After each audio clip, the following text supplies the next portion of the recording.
Welcome back to my channel. ఈరోజు మన వీడియోలో వెడ్డింగ్ స్టైల్ రవ్వ కేసరి ఎలా చేయాలో చేసి చూపిస్తాను. ఇది చేయడం చాలా ఈజీ అండ్ టేస్టీగా కూడా ఉంటుంది. ప్యాన్లో నెయ్యి వేడి చేసి అందులోకి 2 టేబుల్ స్పూన్ వరకు జీడిపప్పును బాగా వేయించుకోవాలి. తర్వాత 2 టేబుల్ స్పూన్ వరకు కిస్మిస్ని కూడా వేసి బాగా వేయించుకోవాలి.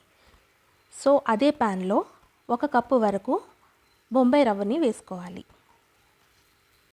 ఇలా పచ్చి వాసన పోయేంత వరకు రంగు మారినంత వరకు మనం ఫ్రై చేసుకోవాలి. సో ఇందులోకి ఇలా రంగు మారిన తర్వాత 2.5 కప్పుల వరకు వేడి నీళ్ళని వేసుకోవాలి. సో వేడి నీళ్ళు వేసుకుంటేనే మనకి రవ్వ అనేది ఉండలు కట్టకుండా నీట్గా వస్తుందన్నమాట. సో 5 నుంచి 6 నిమిషాల తర్వాత ఇలా దగ్గర పడిన తర్వాత నేను 1/2 కప్ వరకు షుగర్ వేసుకున్నాను. సో షుగర్ ఎక్కువ తినే వాళ్ళు అయితే 3/4 కప్ వరకు వేసుకోవచ్చు. తర్వాత కుంకుమ పువ్వు నానబెట్టిన పాలను వేసుకున్నాను. ఇది ఆప్షనల్, కలర్ కోసం నేను వేసాను అంతే. సో మీరు స్కిప్ అయినా చేయొచ్చు లేదా ఫుడ్ కలర్ అయినా వాడచ్చు. కలుపుకున్న తర్వాత లాస్ట్లో మనం వేయించి పెట్టుకున్న జీడిపప్పు కిస్మిస్ని వేసి బాగా కలుపుకోవాలి. సో పాన్ నుంచి సపరేట్ అయ్యేంత వరకు మనం లో ఫ్లేమ్ మీద దీన్ని కుక్ చేస్తే ఈజీగా కుక్ అయిపోతుంది.